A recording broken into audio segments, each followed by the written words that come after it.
बिस्मिल्लाहिर्रहमानिर्रहीम अल्लाहुम्मा सल्ली अला मुहम्मदिन कमा तुहिब्बु व तर्दल्लाहु। अस्सलाम वालेकुम दोस्तों, दुआ है अल्लाह पाक से मेरे तमाम सुनने वालों, मेरे तमाम सब्सक्राइबर की अल्लाह पाक गैब से मदद फ़रमाए, उन्हें वो चीज़ बआसानी अता फ़रमाए जिसकी जुस्तजू वो दिल में लिए बैठे हैं। बेशक मेरा रब जब देता है तो बेहिसाब देता है, बस हमें अपनी जनाब से अता फ़रमा, आमीन।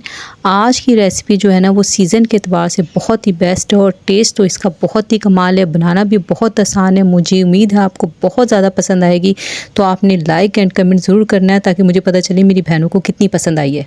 बस आज जो रेसिपी मैं आपके लिए लेकर आई हूँ करेले गोश्त की, ऐसी रेसिपी है जिससे आपका बहुत सारा टाइम बचेगा और बहुत ज़्यादा टेस्टफुल है। और इसमें आप देखेंगे छोटी छोटी ऐसी टिप्स मैं आपसे शेयर करूँगी जिससे आपको करेले बनाना बहुत ही आसान लगेगा।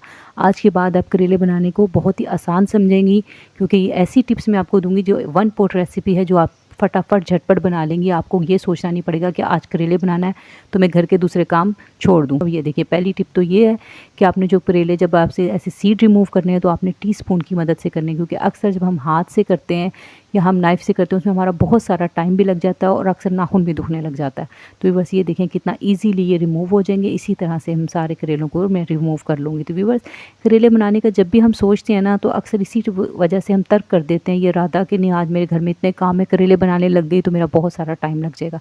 लेकिन ये रेसिपी ऐसी है कि आप करेले बनाना ऐसा हो जाएगा आपके जैसे आपने दाल बनाई है, इतने ईजीली और बहुत ही स्टेप टू स्टेप मैं आपको बताऊँगी। तो छोटी छोटी ऐसी टिप्स हैं जो आपका टाइम बहुत ज़्यादा बचाएंगी, क्योंकि आजकल ज़िंदगी इतनी मसरूफ़ है, इसमें टाइम का होना ना बहुत मुश्किल हो जाता है। हमें हर चीज़ के लिए टाइम निकालना पड़ता होता नहीं है। तो बस ये देखिए, मैं इसमें आपको पहली टिप आपने देख ली कि आपने रिमूव किस तरह से करना है। दूसरी है कि आपने इसको बहुत ज़्यादा बारीक काटने की आपको ज़रूरत नहीं है। आपको मैं ऐसी टिप्स दूंगी जिससे आपको ये मोटे करेले काट लें, जैसे भी काट लें बहुत ईजीली हो जाएगा। तो व्यूअर्स, ये जो मैंने करेले हैं ये 1 किलो करेले हैं और मैंने इसको ना काटने के बाद इसको नमक लगा के आधा घंटे के लिए रख दिया है और इसको बाद में मैंने अच्छी तरह से 3-4 बार वॉश कर लिया है। वॉश करने के बाद इसमें मैंने छन्नी में रख दिया था। आप ये फ्राई पैन देख रहे हैं, इसमें मैंने कोई ऑयल ऐड नहीं किया है। जब उसका पानी थोड़ा सा रिमूव हो गया, आपको पहले कपड़े में भी डाल के उसको छानने की कोई ज़रूरत नहीं है। आप उसको रख दें और अपने जब इसका पानी थोड़ा सा निकल जाए, आप ये देखें फ्राई पैन में आपने इसको ऐसे ही डालना है बगैर ऑयल के।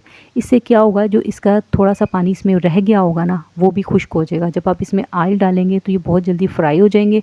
और दूसरी बात है, बहुत कम ऑयल लेंगे। व्यूअर्स, आप देखेंगे मैं इसमें कम ऑयल डालूंगी और उसी एक ऑयल में यानी हाफ़ कप ऑयल से लूँगी मैं, उसी में हमारे करेले भी बन जाएंगे, हमारा गोश्त भी बन जाएगा, सब कुछ उसी में बन जाएगा। क्योंकि आजकल महंगाई के दौर में कम से कम ऑयल में ही चीज़ें बने तो बेहतर है, क्योंकि एक तो महंगाई, दूसरा सेहत के हवाले से ये बेहतर है। तो व्यूअर्स, ये देखिए जब मैंने इसको 1 से 2 मिनट तक ऐसे ही खुश में फ्राई किया है तो ये इसका पानी जो है ना वो निकल गया। अब ये मैंने हाफ़ कप के बराबर, तकरीबन हाफ़ कप से भी कम होगा, वो ऑयल ले लिया। इसको मैं अब इसमें फ्राई कर लूँगी।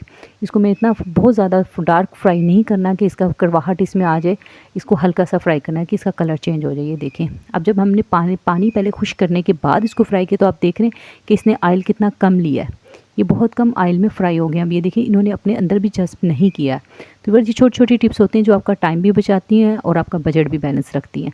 अब मैंने ले लिए 3 मीडियम साइज़ की प्याज ले लिया और व्यूअर्स एक तरफ मैंने ना यखनी बनाने रख दी है। अब आप कहेंगे यखनी क्यों, तो व्यूअर्स उसको मैंने यखनी से मेरी मुराद है मैंने गोश्त को नमक डाल के बॉयल होने के लिए रख दिया है। तकरीबन 20 मिनट तक मैंने उसको बॉयल किया। उसमें से थोड़ी सी मैंने इतना पानी डाला है कि उसके बाद उसके में 1 कप के करीब यखनी बच जाए। उससे हमने क्या करना है, कैसे अपने रेसिपी में टेस्ट लाना है वो मैं आपको बात बताऊँगी। व्यूअर्स, ये इसमें जो मैंने प्याज फ्राई की थी ना, इसमें से मैं तकरीबन आधे से भी थोड़ी सी ज़्यादा जो है ना वो प्याज इसमें से निकाल लूँगी। ये तकरीबन सोते हुई भी प्याज है, बहुत ज़्यादा ब्राउन नहीं करनी है। अब ये देखें, हमारा एक पॉट में हमारे सारे काम हो रहे हैं। अब ये निकालने के बाद व्यूअर्स, में जो बाकी प्याज है ना उसमें मैं मसाला तैयार करूँगी और हमारी यखनी तैयार हो रही है दूसरे चूल्हे पे। वो मैं आपको इजीली उसमें आपने कुछ नहीं डालना है, उसमें सिर्फ आपने नमक डालकर और उसको मैं कर लेना है। आपने उसको ना पानी उसमें इतना डालना है कि 1 कप पानी बच जाए और फिर आपने उसको ना रेडी कर लेना। अब ये देखें, ये जो मैंने प्याज हल्का सा फ्राई, और अब इसमें डाल रही हूँ मैं खड़े मसाले। खड़े मसालों में क्या है, 4 से 5 जो है काली मिर्चें, 4 से 5 लौंग है और 1 बड़ी इलायची है और 1 टीस्पून जो है ना वो ज़ीरा है। व्यूअर्स, ये मेरे पास छोटा स्पून था उससे मैं डाल रही हूँ, इस वजह से आपको लग रहा होगा कि ज़्यादा डाल दी, लेकिन ये 1 टीस्पून ही बनता है। भर के 1 टीस्पून डाल के आप उसको प्याज के साथ इसको फ्राई कर लें। इससे आप देखेंगे कि आपकी रेसिपी कितनी शानदार बनेगी। ये छोटे छोटे स्टेप जो होते हैं ना, इससे हमारी कुकिंग बहुत अच्छी हो जाती है और आसान हो जाती है। व्यूअर्स, मेरी कोशिश होती है कि मैं आपके लिए ऐसी रेसिपीज़ लाऊं जो आपका टाइम भी बचाएं और आपके लिए बहुत ही हेल्पफुल हों, जो आपके बजट के लिहाज से हों और आपके टेस्ट बहुत अच्छा है, जिससे देखिए खाने वालों को मज़ा तो आना चाहिए ना ये एक इंसान यही तो होता है, सारा दिन खाने के लिए तो करता है कि वो घर जाए तो उसको अच्छा सा खाना मिले, अपनी फैमिली में बना के, आपके बच्चे भी इससे बड़े शौक से खाएंगे। ये बहुत अच्छी रेसिपी बनती है और आपके हस्बैंड, आपकी फैमिली और ससुराल वाले बहुत पसंद करेंगे इसको। आप इस तरह से एक दफ़ा बना के ट्राई ज़रूर कीजिएगा। अगर आपको मेरी रेसिपी पसंद आए तो मेरे चैनल को सब्सक्राइब ज़रूर कीजिएगा और एक अच्छा सा कमेंट ज़रूर कीजिएगा, वीडियो लाइक ज़रूर कीजिएगा। ये आपकी तरफ से मेरे लिए मोहब्बत होगी। बस अब मैंने इसमें डाल दिए टमाटर। ये 2 छोटे टमाटर थे, उसको भी मैं इसी तरह से अच्छी तरह से इसी में फ्राई करके एक मसाला अच्छा सा बनाना है मैंने। अब मैं थोड़ा थोड़ा सा पानी डाल के ना व्यूअर्स, क्योंकि आके ये जो टमाटर और जो प्याज है ना वो अच्छा सा पेस्ट सा बन जाए, एक अच्छा सा मिक्सचर तैयार हो जाए। फिर बस जब हमने इसमें मसाले ऐड करने हैं ना, तो हमने एहतियात करनी है कि नमक हम कम डालें, क्योंकि नमक हमने पहले यखनी में थोड़ा सा डाला हुआ है, तो इस वजह से आपने नमक इधर कम डालना है। मैंने इसके लिए मसाले ले लिए हैं, धनिया पाउडर 1 टीस्पून, 1 टीस्पून मैंने लाल मिर्च, हाफ़ टीस्पून मैंने हल्दी ले लिया, हाफ़ टीस्पून कुटी मिर्च ले, नमक थोड़ा सा लिया, और ये है व्यूअर्स अचार गोश्त का मसाला। ये ऑप्शनल है, अगर आपके पास हो तो डाल लें, अगर ना हो तो आपकी मर्ज़ी, आप स्किप भी कर सकते हैं। लेकिन इसके डालने से ना टेस्ट बहुत ज़्यादा अच्छा आ जाता है, बहुत अच्छा सा फ्लेवर एक निकल के आता है, क्योंकि बहुत ज़्यादा अचारी भी नहीं लगता है और ना इसका टेस्ट बहुत अच्छा आ जाता है। अगर आपके पास ना हो तो हम लास्ट में थोड़ा सा अचार भी डाल सकते हैं। ये देखिए एक मेरे स्मूथ सा मिक्सचर तैयार हो गया, एक स्मूथ सा मेरी पेस्ट मसाले की बन गई। अब ये जो मैंने गोश्त फ्राई नहीं बॉयल किया था ना, वो मैं इसमें ऐड करी। अब ये देख रहे हैं इसमें बीफ के, अब आप इसमें देख रहे हैं जो बीफ के क्रिस्टल्स आ रहे हैं ना, ये बहुत ही फ़ायदेमंद होते हैं। ये देखें जब हम गोश्त को बॉयल करते हैं ना, इसमें से जो अपना चिकनाहट निकलती है ना, उससे आप देखें कोई भी रेसिपी आप बनाएं, कोई भी आप चीज़ बनाएं, उससे टेस्ट बहुत ज़्यादा अच्छा आता है। अब ये देखें जो वाइट है ना, इसमें मैंने कुछ ऐड नहीं किया, ये बीफ का अपना जो चिकना उसमें से निकला है ना, ये वो है। अब इसके डालने से देखें क्या हुआ है कि हमारी जो सालन की लुक देखें कितनी ज़बरदस्त आ रही है। अब देखें इसका कलर फ़ौरन से चेंज हो गया। अब ये देखें कितना ज़बरदस्त लग रहा है ये। इससे हमारा क्या होता है, हमारी ऑयल की बचत भी होती है।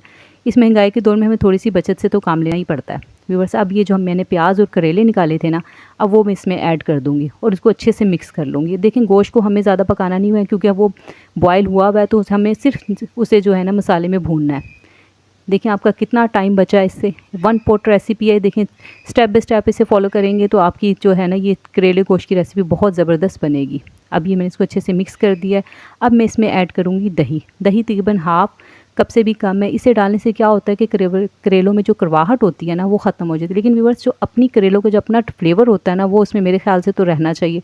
अगर करेले थोड़े से कड़वे ना हो तो कैसे पता चलेगा कि करेले हैं, उसको अपना टेस्ट तो उसका होना ही चाहिए। तो व्यूअर्स इसमें मैंने दही डाल दी। इससे काफ़ी हद तक जो लोग कड़वे करेले नहीं पसंद करते ना, तो उनके लिए ये रेसिपी अगर दही आप ऐड कर देंगे तो काफ़ी हद तक जो है ना इसका कड़वाहट कम हो जाती है। इसको मैं अच्छे से मिक्स करने के आपने इस टाइम पे जो फ्लेम को है ना वो लो रखना है, लो टू मीडियम रखें, ताकि ये दही जो है ना अच्छे से मिक्स हो जाए। अब ये देखें ये जो आप देख रहे हैं ना, ये यखनी है, ये 1 कप यखनी जो मैंने निकाली थी ना, वो मैं इसमें ऐड कर रही हूँ।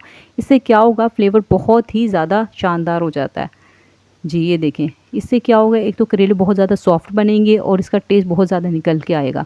इसको मैं कवर कर दूँगी। बस ये जो हम यखनी डालते हैं ना, इससे टेस्ट इतना ज़्यादा बढ़ जाता है ना कि आप एक दफ़ा बनाएंगे ना तो फिर आपको पता चलेगा कि कितना अच्छा टेस्ट आता है। अब इसमें जब थोड़ा सा फ्राई हो जाए, सारा बन जाए, तो उसके बाद हमने जो है ना इसमें हरी मिर्च डालनी है। हरी मिर्च डालने से भी इसका टेस्ट बहुत ज़्यादा अच्छा आता है। इसको अच्छे से मिक्स करने के बाद ना आप इसको हल्का से 1 से 2 मिनट के लिए ना कवर कर दें। कवर करने से क्या होगा, जो हरी मिर्च का जो अपना फ्लेवर है ना वो भी इसमें आ जाएगा। ये देखिए मैंने कवर कर दिया था। अब लास्ट में हम एक मसाला ऐड करेंगे जिससे इसका टेस्ट और ज़्यादा बढ़ जाएगा। इसमें मैं डाल रही हूँ गरम मसाला और उसमें डाल रही हूँ थोड़ी सी काली मिर्च। थोड़ी सी काली मिर्च डालने से ना इसका टेस्ट और ज़्यादा अच्छा आ जाता है। अब इसको अच्छे से आप मिक्स कर लें। अब ये देखिए कितना ग्रेवी वाला आपका ये सालन तैयार हुआ है। इसमें देखिए ये बाज़ दफ़ा करेले बहुत ज़्यादा खुश्क हो जाते हैं तो वो अच्छे नहीं लगते। यखनी डालने से ये देखें इसका टेस्ट बहुत ज़्यादा अच्छा आएगा और ये बड़े ग्रेवीदार बनेंगे। आप देखें इसके चिनाहट देखें, आप देखें हमने कितने कम ऑयल में कितने अच्छे करेले तैयार कर लिया। मुझे उम्मीद है आपको रेसिपी पसंद आई होगी। अपनी मेन्यू में शामिल करें। मर्द हज़रात को ये बहुत पसंद आते हैं और इसका टेस्ट भी बहुत कमाल का है। यहाँ मैं बात करना चाहती हूँ मेरी प्यारी दुआ फातिमा के बारे में। उनका बहुत शुक्रिया अदा करना चाहती हूँ। उन्होंने मेरे चैनल को अपनी फैमिली में शेयर किया, लिंक शेयर किया और उनकी कज़न ने और फैमिली में उन्होंने इसको सब्सक्राइब किया। उनका बहुत शुक्रिया। अल्लाह पाक दुआ फातिमा की हर ख्वाहिश पूरी फरमाए और बहुत अच्छा नसीब करे, आमीन। हमारी बहन है सदफ, उनकी बेटियों के लिए दुआ है कि उनका वीज़ा बासानी लग जाए और उनकी बेटियों को घर का सच्चा सुकून अता फरमाए। अल्लाह पाक आसानियाँ फरमाए। हमारी बहन है वर्ल्ड ऑफ कुरान की आईडी से और कलसूम है लाहौर से। अल्लाह पाक उन्हें कामिल शिफा अता फरमाए, आमीन। मिलते हैं नेक्स्ट वीडियो में। अल्लाह हाफिज़।